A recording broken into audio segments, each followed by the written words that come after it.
are live. Welcome to the late September edition of the Pathological Nerdcasters Hangout.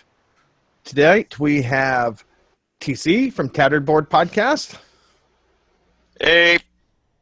And we have Brandon Kemp from the What Did You Play This Week podcast.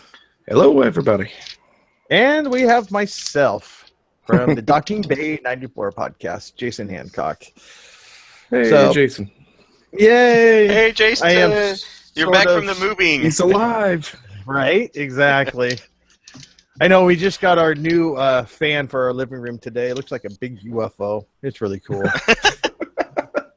Got a fan in the center that has like lights all around on a circle thing around it. It looks cool.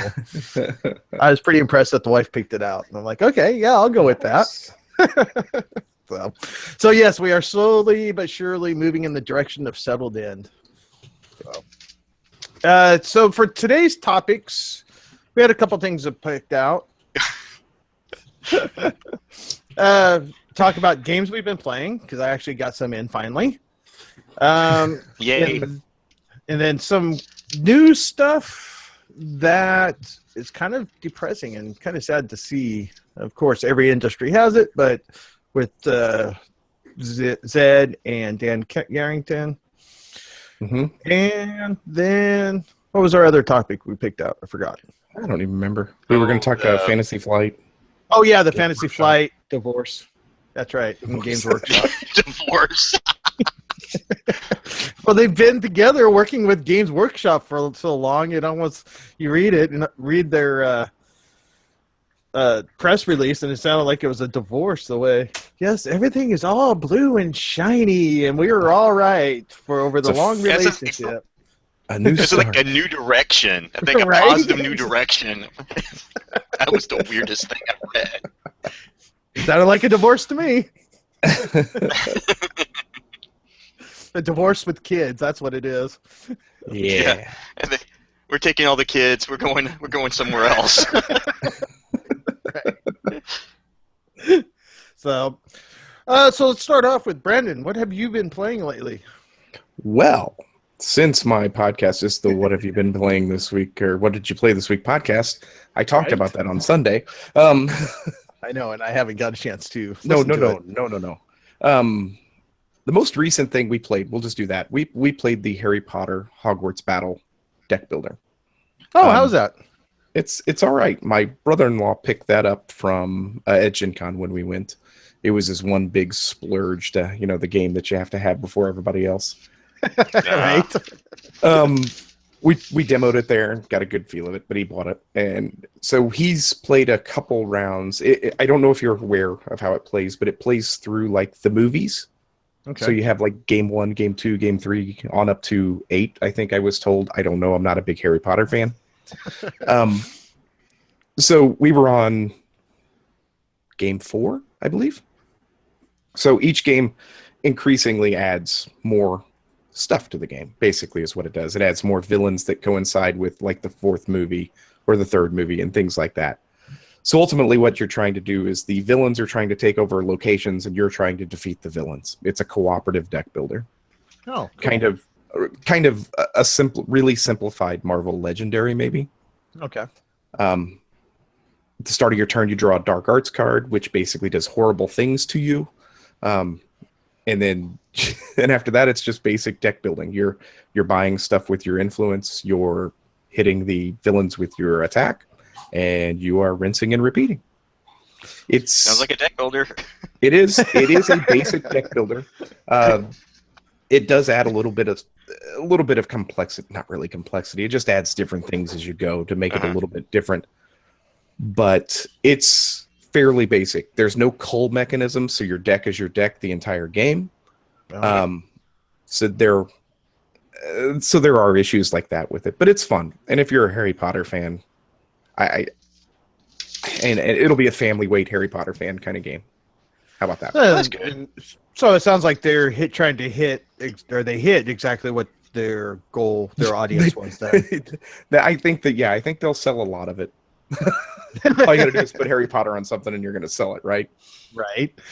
But it is solid enough that everybody should give it a try if they're halfway interested, even if you play war games for most of the time.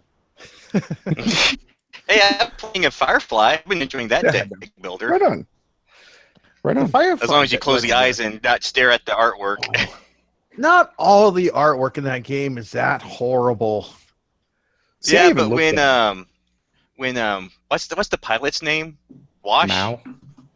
Oh no, Wash. I think it's Wash. Yeah, one of the characters literally like Odo from Deep Space Nine. The facial features are so blurred. There's some. But I like the system, and it's really fun. It's really cool, and as a Firefly plant, I'm really enjoying it. Cool.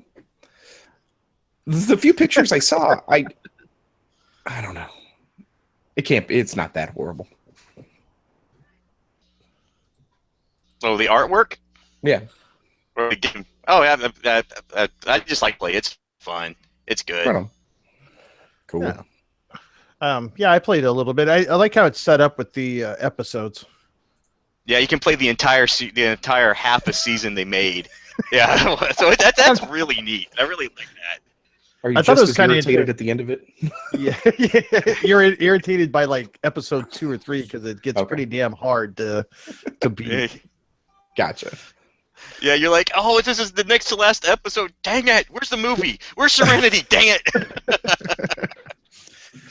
It'd be interesting that they went episodic that way with that series. What are they going to do for expansions? Well, they can't, can they? Right? Does the Firefly comic kind of go further, or does it stop at the same I don't point? know. I think it was more of a backstory with a Shepherd book. Was it? Okay. I don't know. I never got them. Carissa has them somewhere. I just never read them. Yeah, I know of them, but I haven't read them, so I'm not sure. I mean, there's plenty that they can make up their own episodes. It was just kind of interesting that a show that is famous for only having 12 episodes and being cut early, they decided to base a game in an episodic format. Yeah. But I think as far as expansion goes, we'll just get another license and do another another Legendary Encounters, something else. Yeah. So, anything else you've been playing, Brandon? Not really. I got my wife to play Agricola for the first time a few days ago, which was fun. I'm glad we got that to the table again. I picked up the new version of it, the new Mayfair version, not the family version, but the new regular Mayfair. So it was good to get to the table again. She wasn't. Did you not get your thing working, Brent? I got it working. It's right here. You check it out. Right there. It's awesome. And it's backwards. There you go. Right? It's backwards. Yeah.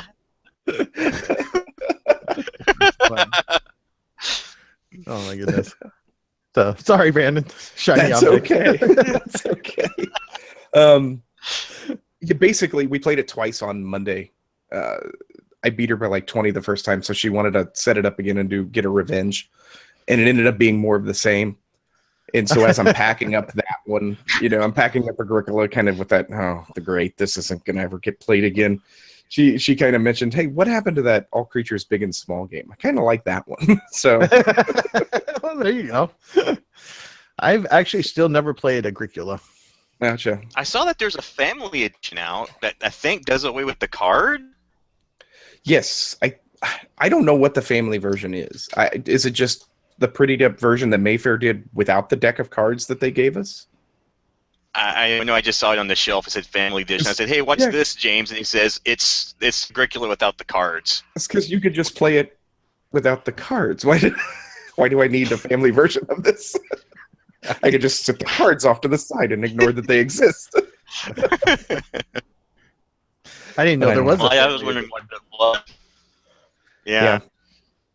Because with the new Mayfair version, the regular, I mean, they've even thinned the decks too. So they kind of just took the best of the ABE. Is that what originally came? Is it ABE? Something like that. Something like that. I've never played They just either, kinda took- so Oh, okay. Sorry. They kind of took the best of that, of those decks, and just put them into one for you. So yeah, they did. But anyway. Okay. So, TC, what have you been playing? I've been playing Mansions of Madness first and second edition because in a future podcast I want to compare and contrast the two, and it's been real interesting because I'm conflicted both ways on it. But regardless, Kate's really taken to first edition Mansions of Madness, and she really, really, really likes running the game and killing me. It's frighteningly good at it. She likes playing as the one in the one versus many, controlling the game. She likes that in Lotus from Whitechapel too, doesn't she? So likes doing it. I guess she takes after her mom. You know, I can kill you. Awesome. This is great. And at first I was hesitant because I know that at least in first edition the setup's pretty stringent. It's you can misplace a card and ruin the whole scenario. But she'll take the keeper's guide and just set the whole thing up and run it. She needs like 30 minutes to do it, but she's really good at it. And then I've been playing. Oh, go ahead. I was just going to say, so with the Hangouts, or no, not Hangouts, but with the app for the second edition. Yeah, the app is good. The app doesn't do quite as much as I was expecting it to do, but it's neat. I really like what they're doing with it. The question basically, the question for me comes down to is how do I like my haunted houses? Do I like my haunted houses that have actors that are personalizing this haunted house to me and scaring the hell out of me, or do I like my haunted house like a sit-down ride that's really automated? And I don't know. I'm torn. I need to play second edition a bit more, but I'm so torn. Carissa doesn't like it because she can't run the thing. Richard got the second edition. He loves it because he can solo it, and I'm like just split right down the middle on it. Well, that's good. I mean, a lot of groups don't have that person who wants to run it and kill everybody. So that was always my issue with the first edition. So, which I bought twice and sold twice. Yeah, and so are you gonna buy the second edition? No, I'm not. I'm holding off. The price comes down. Something. Yeah. Yeah. That's cool. There were some serious issues with first edition. I know it took 3 reprints of the game to get all the balance issues out of it, and then they came out with that Forbidden Alchemy expansion, and one of the scenarios was so broken, Fantasy Flight issued an apology and refund thing. So there was a need for a second edition to it. The question is the direction they should have gone. I don't know. I'm right in the middle of all this, so. Gotcha. But I'm playing it, so that's cool. Components compared, what are they? They're typical Fantasy Flight. I mean, I sat and saw the first edition and second. They're all minis. They're cool. I mean, they're absolutely not the same quality you're going to get with Cool Mini or not. I mean, the Blood Rage minis are just spectacular, and compared to those, they're very lacking. Yeah, but I've just kind of heard people complaining about the bases and complaining about everything like that. But they're functional and they look, and really do you need? I mean, what's really kind of weird is Lovecraftian horror is based on what you don't see, right? Yeah. Right. You see it and you go insane. So it's actually kind of more creepy if you have nothing. It's like you kind of glance this thing and it's insane-inducing. Instead of having a big figure out, which kind of defeats it. So regardless, there's no way that a person can kind of run the second edition, even as if they were the only person who saw the app type thing and do it, and then do the board like that. Well, the app does something really cool where you set, in the first edition Mansions, you set up the whole map, right? The whole house. In second edition, you set it up as you play it. So I guess Kate could turn around and read everything and do everything, but one of the coolest things about first edition was every move you made in that game, you didn't know if the keeper was going to throw insanity, trauma, whatever. And it seems to me in second edition, it's all procedural. So you can move all over that house and nothing's going to happen until it's the Mythos phase, and then all the stuff happens. Because, man, there were times playing first edition where I'm the old man going down the stairs and Carissa throws this thing on me and says, oh, by the way, you slip the stairs and take damage. I'm like, it's just a staircase. Crap. But I haven't played the second edition enough to see what this app can actually do, and I need to play it a lot more. But regardless, I'm really enjoying. Mansions of Madness for me is one of my favorite Arkham Horror Files game in terms of theme and setting and everything. So I'm just having a lot of fun playing it. Well, that's the key, though, is that you're having fun playing it. So. Yep. Oh yeah. That's all that matters. Yeah, it's on my list. It's on my short list. That's for sure. Yeah, I want to play it with you, Jason. I was hoping you'd pick it up. Right? Well, unfortunately, that was a hard one to get past the wife because we played the first edition once, and she didn't really. We didn't have a horrible experience, but the setup and everything like that, when you only play it once, was just kind of Yeah, kind of fell flat. And so you can play it with my daughter. There you go. But I definitely will probably pick it up. Does that play just up to 4 players? The second edition? It's 5, I believe, 5, for I think, second yeah. editions, 1 to 5, and first edition is 2 to 5. But if you pick up the Call of the Walls expansion, it does have a solo play for first edition. Huh. Interesting. So did the two, if you have both of them, are the same investigators in the second edition as the first edition? Because I heard something about combining the two. If you have both of them, you can get more stuff. It came with, when Richard opened it up, it actually came with a conversion kit straight into second edition. So the first edition has different monsters, different tiles. Okay. And you throw open the app and you say, okay, I have the first edition. It will integrate all the tiles and monsters from the first edition to second. And it has different character cards because it's a different system. And it's got different chits to throw in the bases because I guess the stats are different. But all that comes in the game. So you're not actually losing anything. It's kind of neat. That's cool. Yep. For me, the one that's been hitting the table the most has been New Bedford. I played it a couple times now. I played it at the meetup. And I'm really liking that. I still haven't got to play with the 5-player expansion with 5 players, but I have played it with 4. And I really want to play it with 5 because your actions are so quick and everything moves so quick. I think it's like one of those perfect 5-player games that wouldn't be much downtime. The only thing would be the whaling part where you would draw chits and people deciding what they want to take and not. But I mean, it's such a lightweight game. I mean, it's light to medium for me is a category I'd put it in. But I'm definitely enjoying that. Yeah, I've got that one sitting there waiting to be played too. So you haven't played it yet? No, I have not. Yeah, isn't that the one that has a whale? Did we lose him? No, I'm here. Hello? Oh, okay. You cut out for a second. Oh! Yeah, does New Bedford have the whale meeple? Yep. Okay, that looks cool. I think I saw it when you brought it to that. Gen Camp. Gen Camp. Yeah. That looked fun. Yeah. And then I got to play Potion Explosion for the first time at my meetup. One of the guys had it. Rock on. Have you played that yet? Yep. That was one of my. I want to showcase that game so bad. Yep. We've played it, reviewed it. I like it. It's fun. Yeah. I just wish the thing didn't fall apart every time I tried to pick it up and move it. But, Did it? Yeah. With the marbles in it? Once with the marbles in it.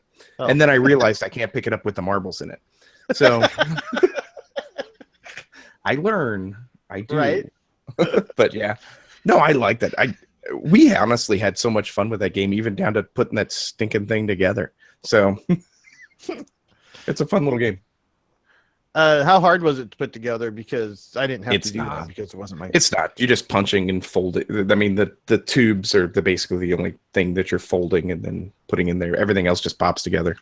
So it's pretty easy. It looked like it was kind of the Colt Express trains type pop together thing. Yeah. So it is too bad. No. Well, that's a lot of fun comboing. I like games that you can combo, and that's what that game is all about, and that's pretty cool. Yep.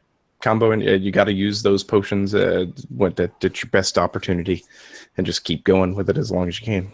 Yeah. I haven't figured it out yet. I've only played it once, and neither had I. But yeah. Yeah. When your 6-year-old beats you, you haven't figured it out. Right. So pretty straight up too. It wasn't wasn't me helping. She's like, I can just do this, and I can do this. If I take this marble, then these go together, and then these are going to come together. And I'm like, Wrong.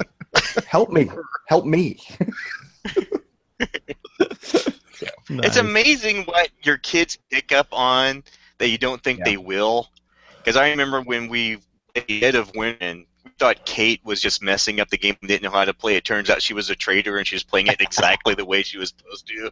And we lost. We're like, well, okay, Kate, you just weren't playing it right. She goes, no, I had this, and she flipped it over. It was like, oh, you won.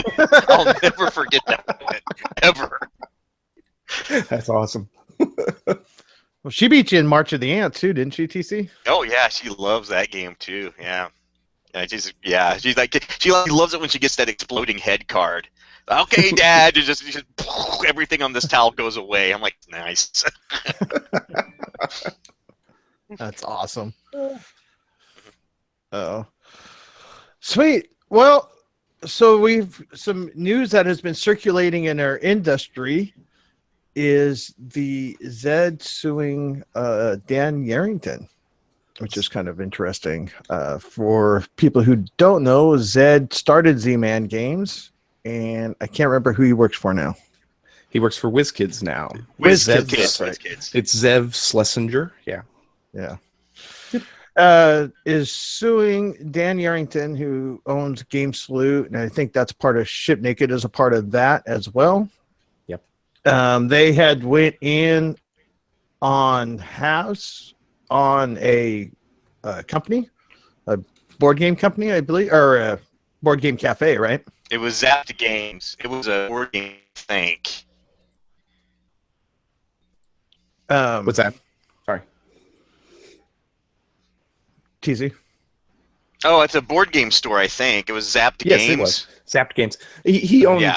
They own Myriad Games, and then I guess this was an offshoot. Zapped was going to be their next one. I don't know. I know a lot of people visited the store, from what I understood here recently, but it was all part of that. Right. So Zed is suing Dan over saying, well, TC, you went and you read up on it, right? Yeah, there was like a 10-page deposition I read through, or at least with all that legalese talk. He's basically suing him for fraud, is what it's boiling down to. And everything he's claiming that. Yeah. Oh, go ahead. He's claiming that he was buying one of the many complaints, and there's many. One of them was that he was buying games over retail cost and selling them in the store at retail. Why would he do that? That's one of the. I don't know. You know, this Zapped game they opened up together closed 16 months, either 14 or 16 months after it opened. Gone. And I think even with that Myriad Games location, it looks like one of their stores is closed. So, they're wow. I didn't think a company could be run worse than Game Crazy that I worked for out of Hollywood Video. Right. I was wrong. Game Crazy, I remember those. Yeah, there's always been shady things around Game Salute and Dan. And you always try to just kind of push it off to the side and kind of hope for the best and hope everybody's wrong, but it doesn't really look like it this way if we believe what we've just read. So he's basically using it as a way to funnel money to himself is all he was doing. And not investing in his own his own stuff. He wasn't separating his money out. The judge actually ruled that there was enough probable cause to proceed. That was the last thing in the public documents that was posted in the court. So it's going. Yep. Wow. Yep. Yeah. I think the bottom line is be careful if you Kickstarter anything at a Game Salute, because it looks like anything you fund through Game Salute is going to go straight to his attorney fees. Well, here's the other part of that is, so as I mentioned, that Ship Naked is a part of GameSloot, and Ship Naked is pretty big as far as, I mean, we're using them for House of Borgia. Oh, but okay. they take care of a lot of the Kickstarter fulfillments. Yeah. So I posted today that I got Dreamwell, and I hoped that was my last Ship Naked one, just in case. So. Oh, sorry. It's not. One more. Just in case. One more. Needless to say, though, we are looking to other alternatives for our next Kickstarter. Yeah. But yeah, unfortunately, we already have everything ready to go. But so it'll be interesting how this all plays out, and how this will affect GameSloot and thus Ship Naked, since that is also Dan's company. Yeah, I don't think it's. I didn't know about the Ship Naked thing. Yep. I was gonna say, everybody's kind of looking for that other shoe to drop on Kickstarter. Yeah, they always. It was that way with everything, but yes. Yeah. I don't think this is going to be the killer one in there, because of it. Nobody really trusted it anyway with GameSloot games, but right. Who knows? Exactly. There's a lot of. I think they've still got a lot of games out there in limbo, if I'm not mistaken. Alien Black Frontier Orchestra one of them. Oh, is it? Alien Frontiers. I'm like, we just got finished playing Euphoria, and I love dice placement games, and we'd like to say, well, we should talk about Alien Frontiers, but you can't find it anymore. Yeah. Good.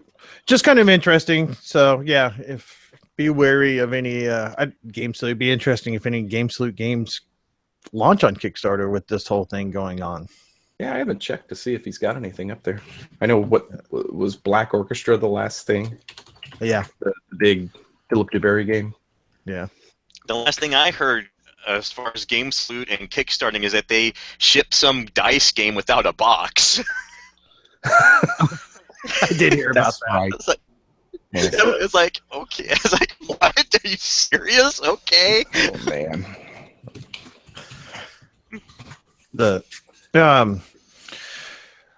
So yeah, it's just kind of. I mean, it's just kind of sad that to see this go on in any industry, especially the board game industry, which has grown legs in the last couple of years and has grown so much in so many ways. I mean, it's only bound to happen, but it's still, bummer to see. Yep, it is. Yeah, and it's interesting. It's interesting that they didn't settle out of court whatsoever, because whether the allegation is true or not, whether any of that's factual or not, the mere fact that they actually went through with it and all this is open knowledge. Yeah. Is a huge detriment to Dan as it is. I mean, whether they ultimately dismiss it or not, the word of mouth alone, because most of these documents I found on Board Game Geek. I couldn't believe it. They were all posted there. Wow. Yeah. Yeah, I mean, obviously he's not convicted of anything, but like you said, just the fact that it has been submitted and the judge has gone ahead with it is not a good sign. And then, if he says, can I want to go with me with something? Like, no, I read that deposition. I ain't doing anything with you, man. Right? Yep. So the other shocking news. Oh boy, I'm ready for this one. Right? Is the divorce of Fantasy Flight and Games Workshop. Yeah. It had been was kicked around. You'd been hearing rumors of it or a little bit before Gen Con, but then it kind of just died down, and then all of a sudden I saw it and was like, wow, it really happened. Yeah. I know that Gen Con, there was a lot of concern because of all the announcements they made. There was not a single Game Workshop expansion or game. Yep. Yep, and the way they I don't know if I can say it on this, half-assed the Warhammer Adventure card game, the expansions for that. Yeah. It's like they were working on it, and it's like, well, we're losing the license, so let's just push out what we have when we can. Here's two $5 things. Yep. Really? Yeah, they were basically print-on-demand character expansions that were kind of yeah. So Oh, wow. Yeah, and what really surprised me, while I can get on this, is when I think what really singled me that something was going on is when Fantasy Flight announced. I heard that they were doing a new Rune Wars. I was like, yeah, Rune Wars, that's an awesome board game. I can't wait for another expansion. And it turned out to be a miniatures game, right? The Rune Wars miniatures game. I'm like, holy cow! They're going directly head against Games Workshop. How are they going to feel about this? Guess we know, huh? I think we know. It's kind of interesting that there hasn't been anything said on either side why this happened or what was the cause of it, I guess you could say. Yeah. At this point, you can kind of just take it as Games Workshop being Games Workshop, right? Yeah. They're not going to do anything with these. They had an LCG, was it? What's that? Sorry, TC. I was about to say they had that LCG that Fantasy Flight was going to pump expansions out till the end of time. Oh, yeah. Yeah. And then it's Forbidden Stars is gone now. Blood Bowl Team Manager. Yeah. Fury of Dracula, Blood Bowl Team Manager, which kind of I think they were done with anyway, but the list is pretty long, yeah. Black Crusade. Yeah. Like you said, all the role-playing stuff. Yeah, the role-playing stuff. Games Workshop is going to do nothing with those. I mean, I can't believe that they're going to take Forbidden Stars and do anything to make the question theirs. Is, can they? They were shopping around the license. I saw an article. They were in Vegas trying to shop around the license for Fury of Dracula, Talisman, and Blood Bowl. So they're looking for someone to pick it up. So this is kind of an interesting thought. The theme is all theirs. All the themes is Game Workshop. Where does the actual game licenses go to? Does Fantasy Flight keep those, or does that go to Games Workshop? Oh, you mean like the game design? Yeah, the games themselves, the Forbidden Stars and the Relic and the Space Hulk and the Warhammer games. They're the games. Does Fantasy Flight still own the rights to those actual games, even though Games Workshop owns the rights to the theme and the lore? I got to think we're going to see a lot of new Star Wars / Game of Thrones / I hear you, Brandon. Yeah. In these, instead of being Forbidden Stars, it's going to be like Game of Thrones, whatever, or or Star Wars Twilight Imperium. I don't know. Warhammer. I see Warhammer Conquest becoming a Twilight Imperium Conquest. That'd be kind of cool. Yeah. I mean, Warhammer Conquest could easily become like a Rune Quest kind of game. Yeah. Yeah. So I would totally be for Forbidden Stars being rethemed in the Star Wars universe. Yes. Just what we need, more Star Wars. I think, don't quote me on this one, but I think I remember reading somewhere that Forbidden Stars was actually a reworking of the StarCraft board game. Yeah. They used some mechanics of it, yes. Yeah. So it's very possible just take rework Forbidden Stars into something else. Which would be cool because I like that deck building, dice rolling mechanism. That was pretty neat. And then being able to put a token in somebody else's entire stack of actions and go, no, you're not doing anything till we say so. Yeah.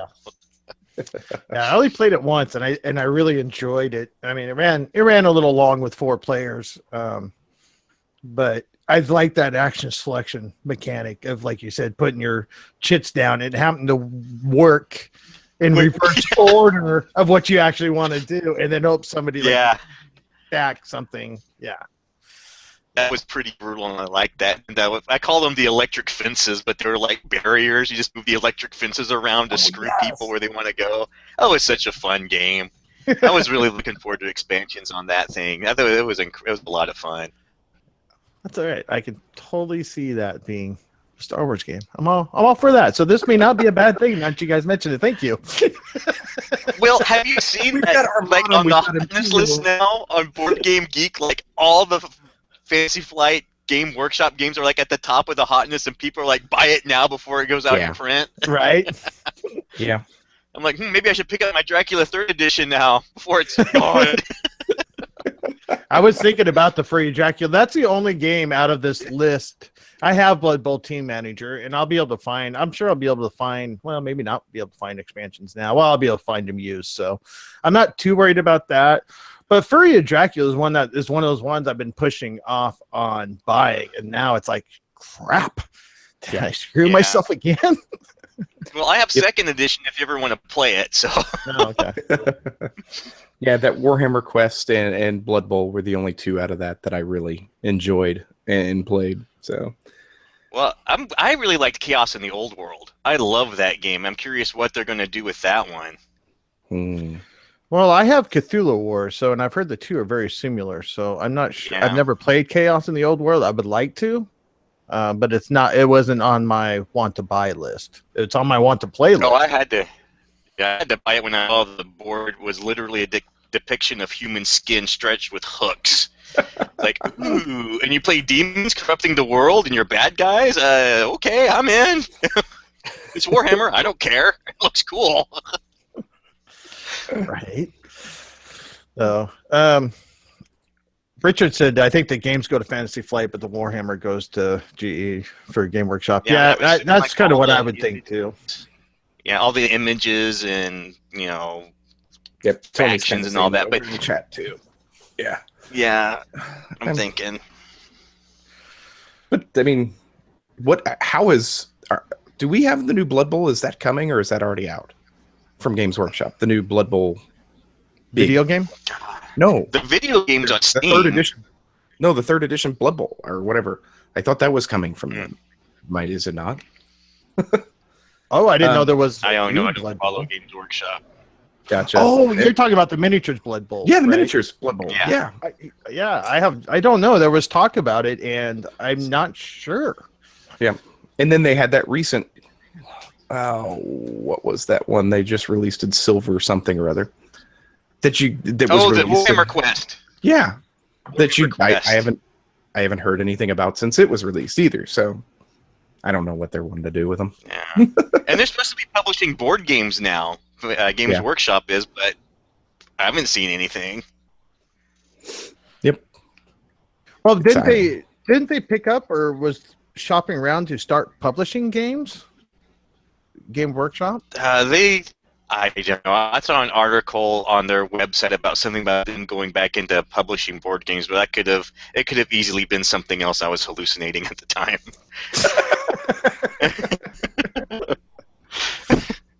Right. So, have you guys been keeping up on the Essen previews?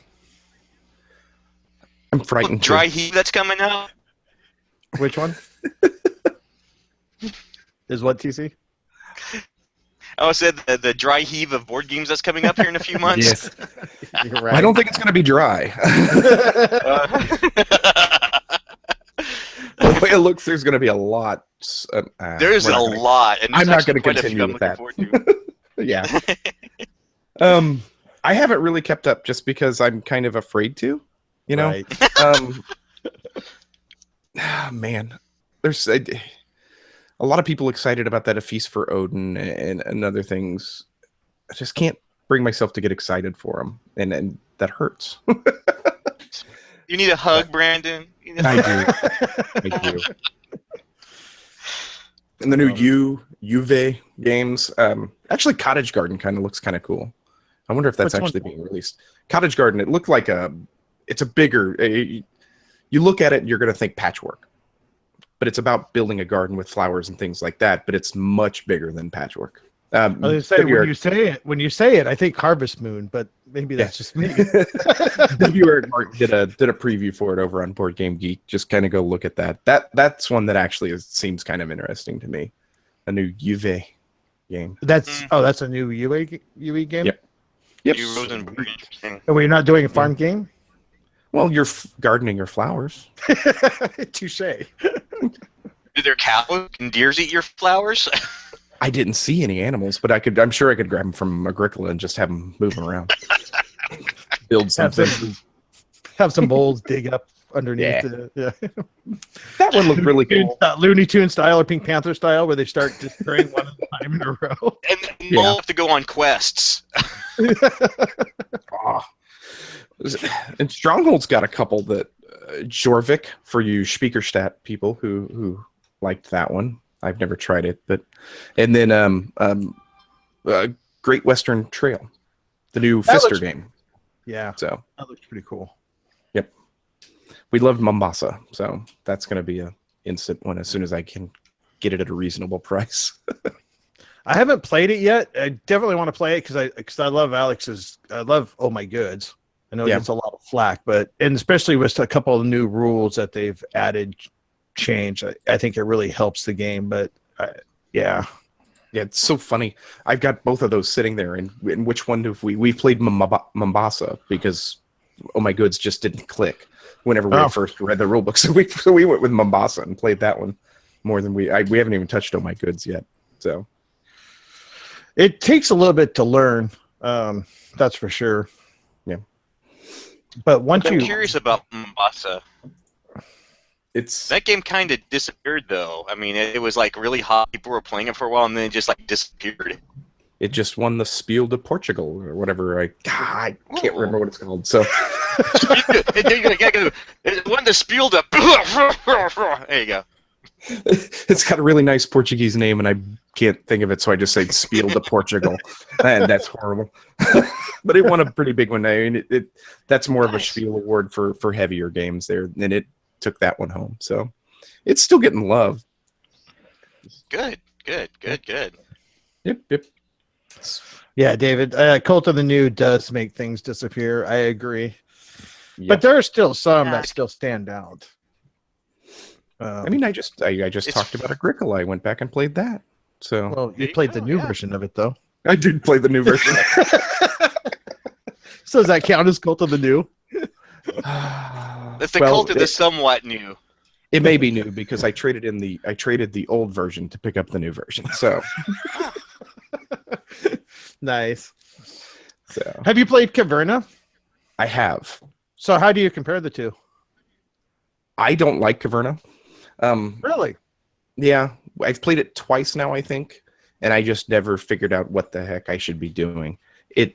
It's not that it's too open. Maybe I just don't get it.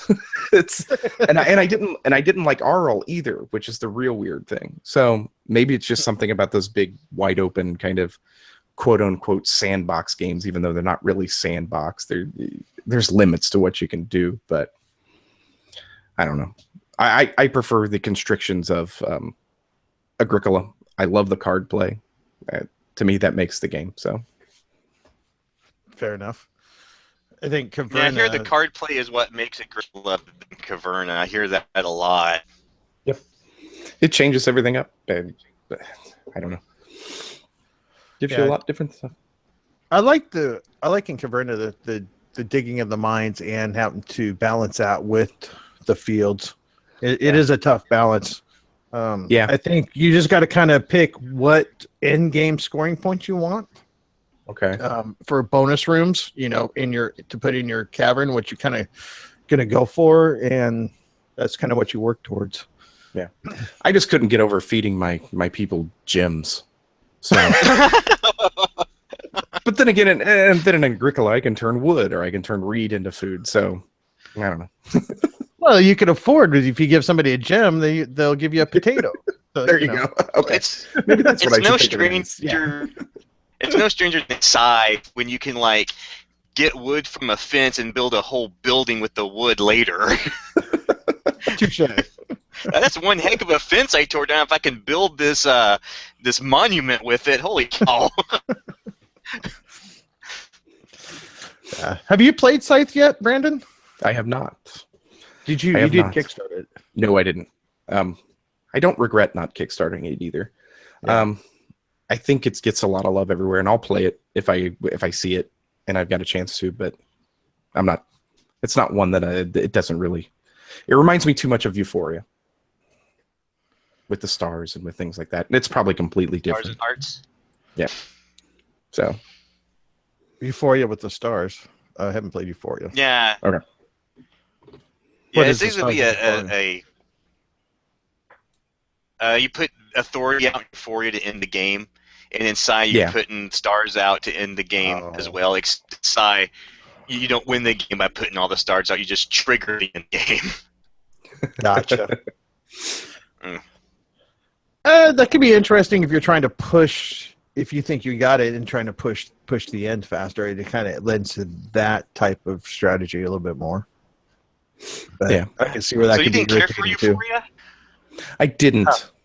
I gave it a couple tries, and I'll still play it if people put it in front of me. But no, that one I was so excited to back it because or to get it because it was the big nice Kickstarter with the cool stuff and everything. And then I'm playing it and I'm just like, that's all there is. This is it.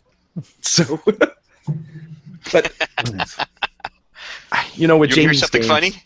Jamie's games, I love Between Two Cities, but not his game. It's somebody else's. But I love Viticulture. Yeah, but I love Viticulture too, and that's the two that I've kind of stuck with from Stonemaier. Oh, I love Viticulture. The more I play that, the more I like that game. Yep. Yeah, we enjoyed that. Yeah. Carissa really didn't care for Psy that much, but funny, she really likes Euphoria. Really? Yeah. Psy looks beautiful. Yeah. And people love the heck out of that. It just doesn't seem my thing. Yeah, it's one of those. It's definitely one of those games that it really underwhelmed me the first time I played it, but every time I've played it since then, I've enjoyed it. So that's cool. That's good for a game to do. I really like that. Once I got over what it was not and played what it was, I really, really started digging on it. And, so I may have that. Maybe that's my problem. Maybe without even playing it, I'm seeing it that way. I know. Have you tried it solo or played it that way at all? Nah. I just play it with other people who have a copy because I'm not getting it.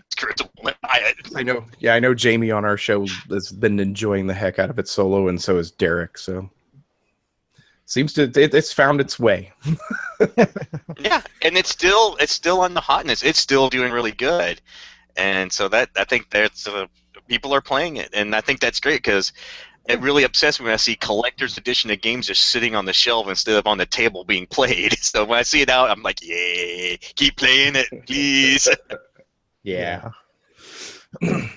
I still have only got a chance to play it once. I really want to get some more games. We need to play it more, Jason. Yeah. Oh, we need to play more. We need to sit down and play that. I know David's going to pick up a copy when it comes out. I think the retail's October on that. I know he's picking it up and he's dying to play it more time. It was August, or September. You all didn't mass drop it? I think. What was that, Brandon? You all didn't mass drop it? No. No. Sorry. Sorry, no. I shouldn't poke. Poke. Dang it. Yeah. But David has a print and play he's been dragging around till the retail comes out. So it's pretty cool. It's pretty neat. I almost prefer playing his print and play because it's unique. Wow, so he did a print and play but didn't back. Yeah. Yeah. Huh. That's cool, I guess. Yeah. You want an Essen one that I'm excited about? Sorry, what was that? You want an Essen one that I'm excited about? Robinson Crusoe? The new Robinson Crusoe. The one with the fixed rule book and everything. Nice and new and good. Can I just order the rule book? I don't know how they're going to do it yet. Is it totally that Mars game? He got put off. The Mars game is next year now. Okay. Ignacy kind of just said that it wasn't ready. We're not doing it. It'll be ready when it's ready. Good for him. And you could blame Tony and Marty at Rolling Dice and Taking Names for that. Right? They apparently, I don't know. They're taking credit for breaking it, but I don't think they did it. So and that's smart on Ignacy's part to recognize that and because there's a lot of hype around it, and that's a tough call. Do you go with the hype and roll with it, or do you just can it and it would be such an easy thing because it would sell no matter what they put out there. Yeah, no kidding. People would scoop it up. It would be so easy for him to do that, but good on him. Yeah, kudos to him. And I wonder if Terraforming Mars having a similar theme had something to do with it, with Stronghold coming out. You know, that maybe the thing that kind of pushed him onto pushing it out a year. Yeah, you know, maybe you didn't feel like it wasn't right, you know, ready, and then Terraforming Mars coming out. It's like, we'll just wait. Yep, we'll give Stronghold the spotlight in Mars for a bit, because that one's getting really great reviews too. So. Yeah, I want to play that. So do I. yeah. So do I. Among the many others. So I've got the other Robinson Crusoe, and I like the artwork on the original Robinson Crusoe better than the new artwork. Oh, see, I haven't dug too deep. I love the new box cover. I think it looks really nice and bright, nice islandy. But the thing of it is, that game is not a bright game. It is dark and beats the hell out of you. So the original art fits the theme so much better because it's dark and 4 people just kind of sitting there. The new one is too bright and colorful for the game that beats the hell out of you. Yeah. So how many times did you play it? I've played it 4 or 5 times. Okay. Is all, because it's one that my wife does not enjoy. I have figured out my wife does not enjoy cooperative games, and she doesn't like games that you have to feed your people. So that one is like a double strike against it right there. No Stone Age, no pandemic, no. Yep, yeah. Exactly. I think that's why Legacy, we've gotten like halfway through it, Pandemic Legacy, and it's just kind of, well, plus the move, but it's just kind of stalled because I figured out she just doesn't care for cooperative games. She'd rather beat the crap out of me in them. So I'm like, all right. Yeah, ours is stalled as well, but that's because of our 12-year-old daughter who's going on 16, being too cool to play games with mom and dad. So right. Exactly. I think we just hit August in ours. We hit our game pretty hard, yeah. Because I was like, look, guys, I want to get through Pandemic Legacy before I get Seafall.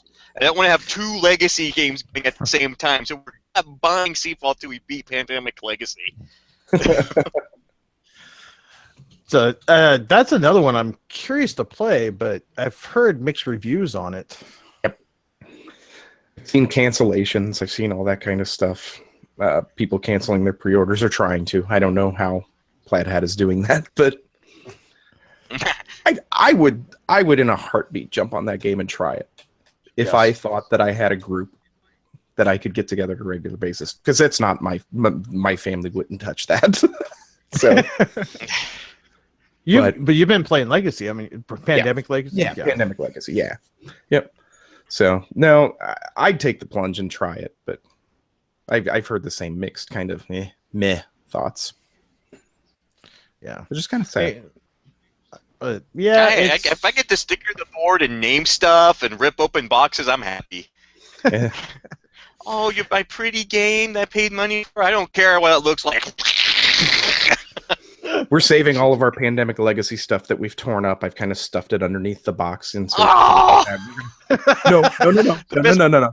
We're going to do a big burning at the end of it. This part is the guy Mike, who bought Pandemic Legacy, we make him like, oh, you paid $70? You get to rip this up. He's like, I don't want to do it. I said, yes, it says on the card you have to do it. I paid $70. Yes, just rip it up. It says you have to do it. Oh, I just watched him. Oh, it's wonderful. Yeah. Nope, we're going to do a big bonfire once we finish it and just do it that way. And hope you don't need any of it for season 2. Well, once we've torn it up, we can't use it. Right. I'm not going to paste that together. Maybe, you never know. Maybe the guy, you can resurrect one of your characters you tore up. Maybe so. Just come back together. He's like Frankenstein. It's like, oh, he killed like 3 characters and trying to piece them all back together. Yeah. Yep, I've heard that too, David, about Seafall.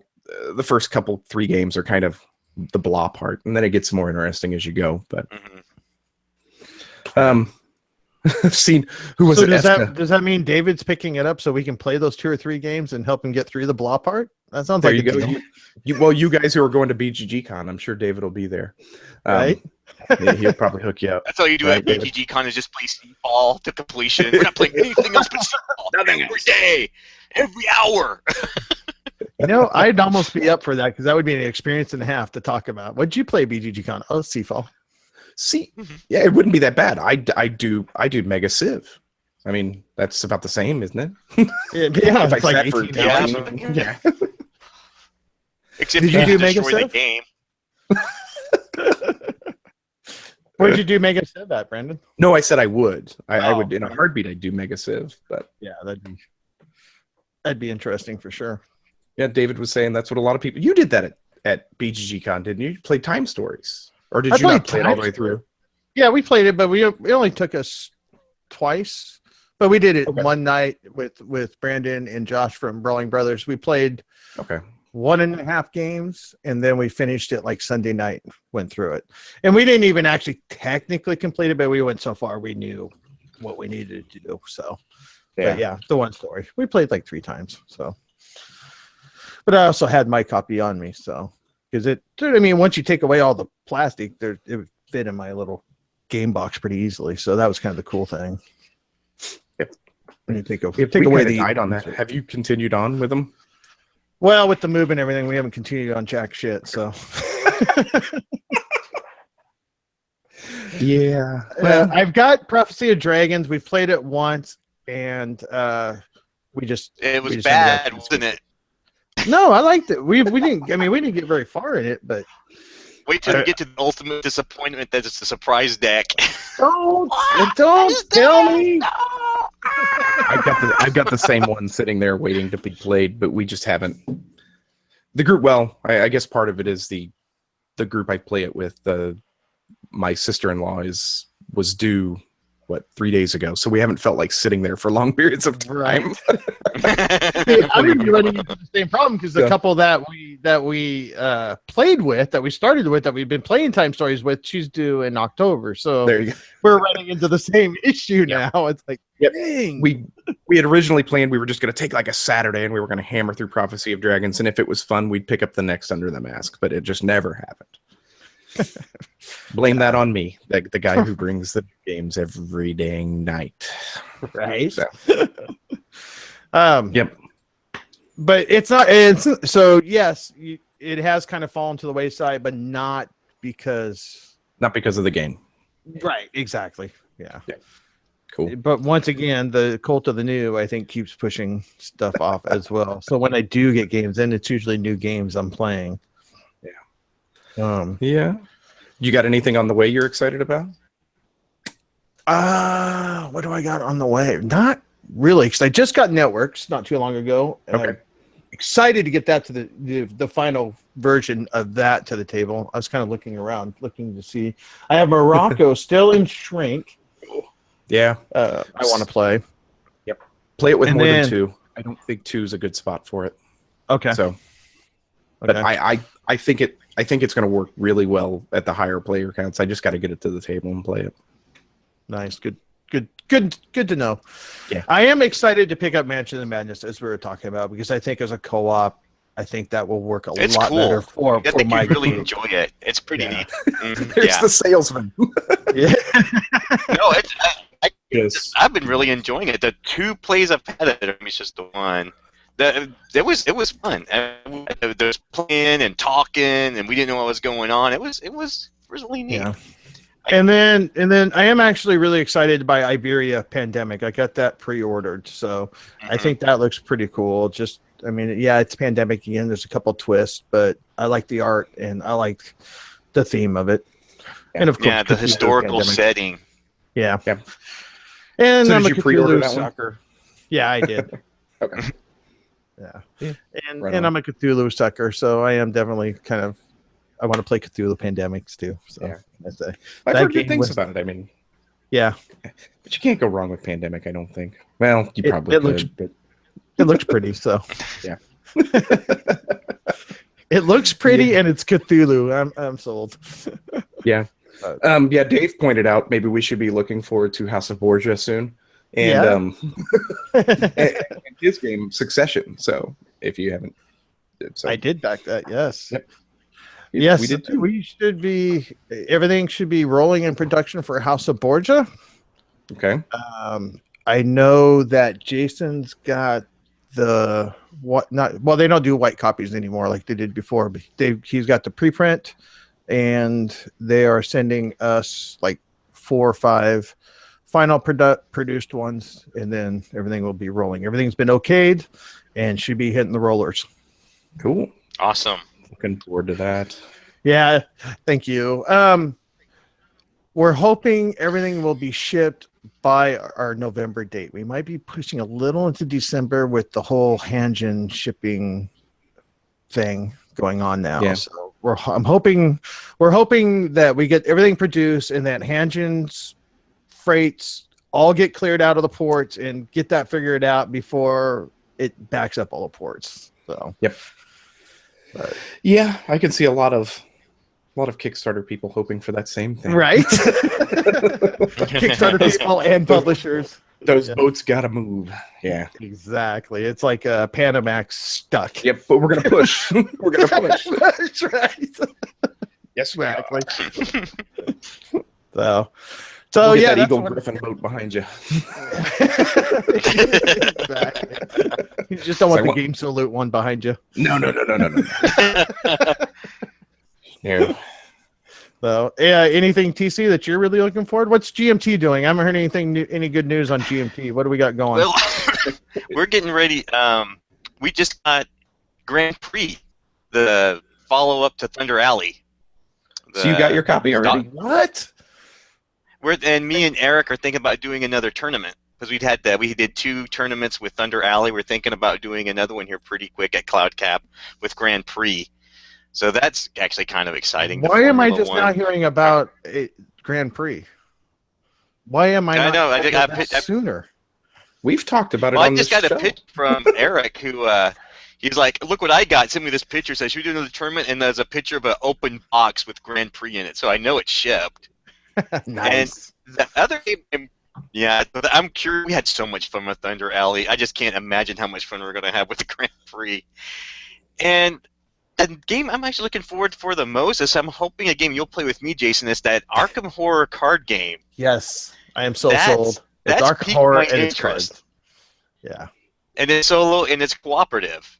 Yeah. So that's really I know my wife was sold on it. My wife was sold on it until I'm like, yeah, look at this. It's Arkham Horror and it's just a card base. She's like, oh, that looks cool. I'm like, it's cooperative. So like, oh.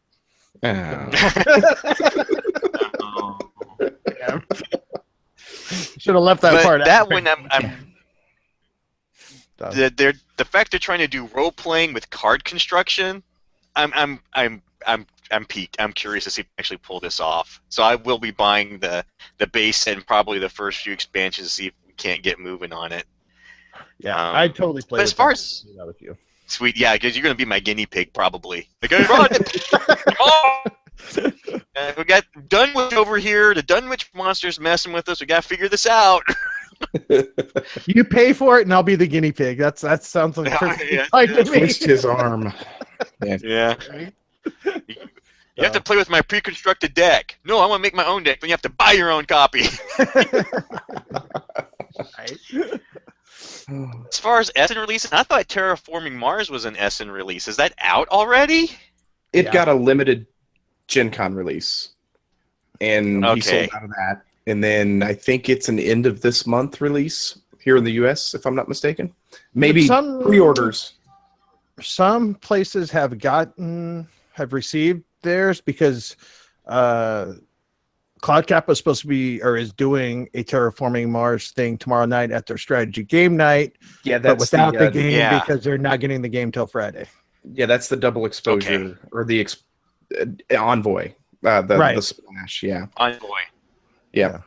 So I'm not, and another thing I'm learning that I haven't been following Essence is because I'm getting suckered into this. What was that extra life for our Earth thing?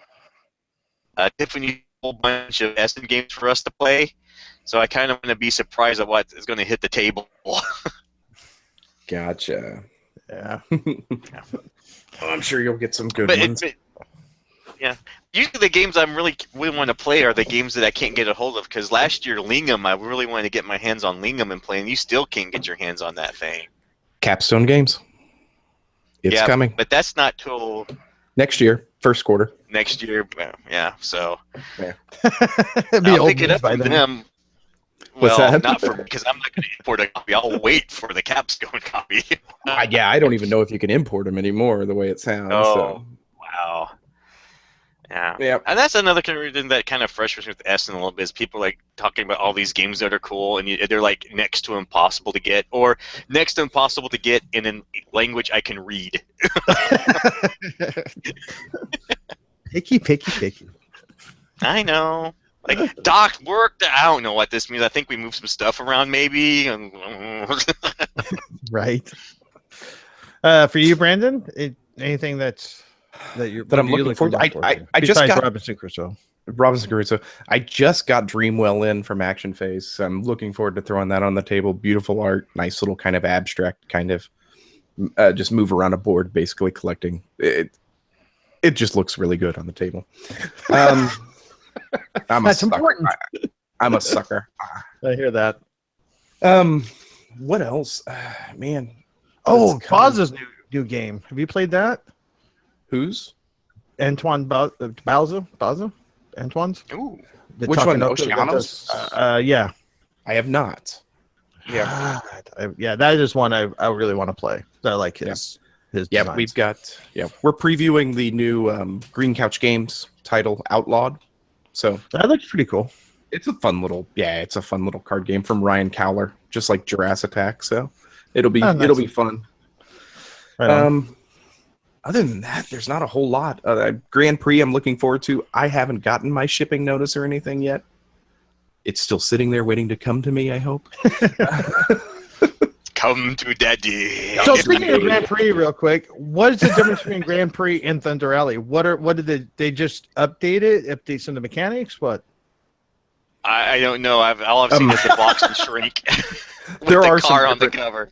There are some different moving mechanisms and things like that, but the biggest change is you're running 2-car teams.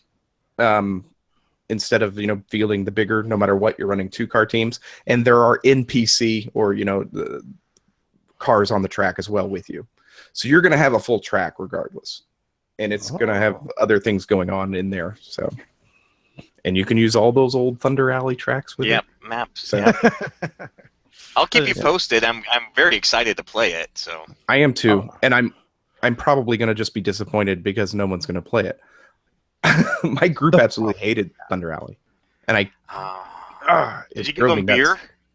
No, we didn't, because we play in the church basement, and it's not a Catholic church. So yeah, Thunder Alley requires Coors Light, and I hate Coors Light, but the game requires it.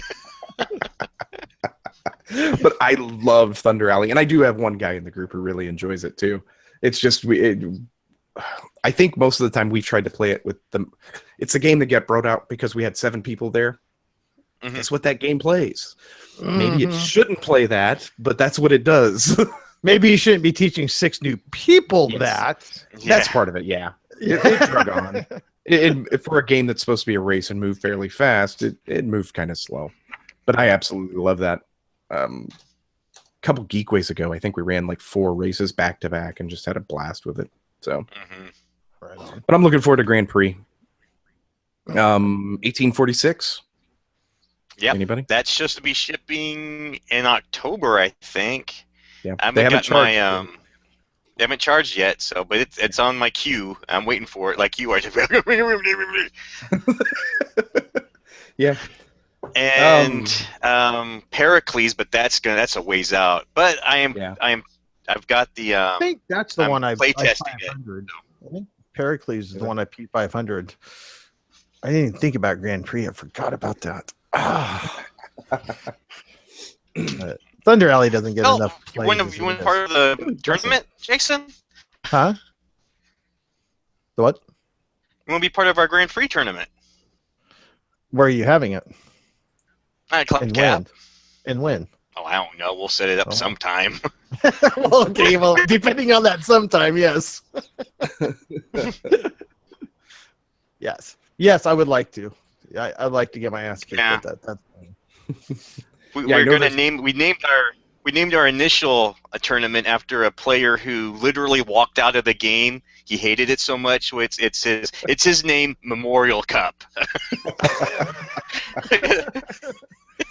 Yeah, I know there's a group still running, basically doing like a season of Thunder Alley down probably 2 hours away from me, but they've got money on the line for it. So it's a big pay every entry. You pay to enter your cars into the. Wow. Yeah. So they've got some good money going on it.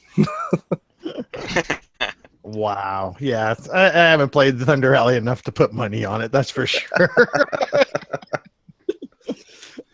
It would be kind of fun to do, like, a couple of dollars. That would be kind of a fun spot to do. Yeah. Yeah, I don't think they're paying $100 a car or anything, but right. Yeah. This isn't NASCAR entry fees. Yeah, that would be fun though. Yeah. Right on. Well, anything else we want to hit on before wrapping it up? Yeah, I got to get on Brandon about something right quick. Uh-oh. I got to go get a drink. Yeah. I noticed you had some games on your auction. Yes. Your auction. I noticed that Liberty or Death and Washington's War on that. Yes, they are. Yeah. I've been playing a lot of Washington's War lately, and you're going to be buying that back at some point. I'm sure I will. And it's one of those things where I have the utmost confidence that I'll be able to pick these games back up again at some point. Right now, they're just not getting played. I've played Liberty or Death solo once, and I probably won't do it again. It's a game that I want to play with other people, but I just don't have those other people. And the same goes for Churchill. See what you do. And the same goes build them. I don't have $6 million. Oh, okay. Damn it. I saw your auction, and I almost bought those games from you just to mail them back to you. No. Yeah. I almost did it. No. And it felt weird doing it, too, because they're not hurting anything sitting there, but I kind of just was like, somebody else will love them. Someone else will play them. They will cherish them. Getting rid of your kids. Oh, wait, I mean, your game. Sorry. It hurt here. Right here. Just hurt a little. Like, I know. I know. But I'm also selling Leaping Lemmings if you want that one. That one I probably would mail back to you. I thought, hey, it's a GMT game. I can get my family to play. No, I can't. Yeah, that's true. I don't know. Yeah. So, sweet. Well, with that, let's wrap it up. Well, so where can we find you, Brandon? And if you want, and besides obviously you have an auction, if you want to talk about that real quick. It ends on the 15th, so if you want to, I mean, if anybody's listening and wants to go look, I'll hype it tomorrow on Twitter. You can find me on Twitter at VacaBCK, or the podcast is at WDYPTW. That anagram just rolls off the tongue. Right. Last week on the podcast, we had Clay Ross from Capstone. This week, I don't know if I'm going to get it out because I've overscheduled myself, but we've got John Gilmore coming. We sat and talked to him for a while, and we're working on some others for the show. But right on. Yeah, that's it. They're working me hard. They're working me hard. Sweet. TC, are we seeing anything from Tatterboard? Yeah, I got a podcast out there. Yeah, we're still around. Last episode we kind of vented a little bit on Scythe and talked about Triumph and Tragedy. And actually have an interview with the designer of Triumph and Tragedy scheduled for Saturday. Oh, right. Craig, I can't think of his last name. His first name is Craig because I've been calling him Craig. So I'm excited about that because I want to get that out pretty quick because they're getting ready to do a second printing of Triumph and Tragedy in December. Nice. And it's oh my God, that game is so much fun. It is amazing. But we'll talk more about that on Saturday, and I'll get that up. But yeah, I was excited that he actually wanted to do an interview with us, so that's going to be a lot of fun. That's cool. That's the one I should have gotten instead of Churchill, right? It's quite well. No, because you want the second printing because there are a lot of mistakes in that first printing that they're actually going to correct. And in fact, if you have the first printing, you can get an upgrade kit, which corrects the rule books, corrects the map. Okay. The map on a mounted board and a whole bunch of other stuff. So cool. You can wait. Right on. I will say also, I forgot. Tomorrow night, if you pay attention to Board Game Geek, there's a game called Feudum, and I'd seen it. It's coming to Kickstarter in the fall, and the guy happens to be like 30 minutes away from me, and this is this big, huge game. So I'm going to play that tomorrow night, and I'm going to get him on the mic and talk to him. So I actually got somebody I can go talk to face to face. It's weird. Right. Instead of over Skype. Instead of over Skype, or me talking to myself on the microphone like this the whole time. Yeah. Right on. What's the theme of Feudum? It's kind of an area control, area majority kind of game. You got to just kind of go look at it. Feudum. Really quirky artwork, and it's kind of a funny story how he found the artist, but I'm sure he'll tell it. There's a really great ice cream shop in Columbia, Missouri called Sparky's. And it's got this really off-the-wall kind of art that just hangs on the wall. It looks like stuff you find in garage sales. Like somebody just painted. It's got like Hulk Hogan and Andre the Giant at the banana stand from Arrested Development. Just weird stuff. So he saw a picture on there that he liked, and so he contacted the artist. And it just has this really, really awesome look to it. And it just looks like a lot of fun. So we'll see what happens. Right on. For me, I've been slacking. I apologize right now to Levi Moat because I have not got his episode with him. I wanted to get it out before Merchants of Araby finished up, but he was at his brother-in-law's when we recorded, and there was a delay, and the editing has just been a freaking nightmare. So I apologize to him for not getting that out sooner, but it is going to be out hopefully by the end of the week. I've been working on it. And then Wash and I we're other than people who want to come on to the podcast, I don't think I'm going to actively seek anymore. We're going to change our format up a little bit and be more just Wash and I talking about games. Maggie and I's first Chit Chat podcast is now up. Episode 1 is up. So be sure to check that out on Meeples Included. We had a lot of fun. This is technically our episode 0 bombed because we just had getting canned because of just stupid technology. It was the first episode. You got to have that, right? Exactly.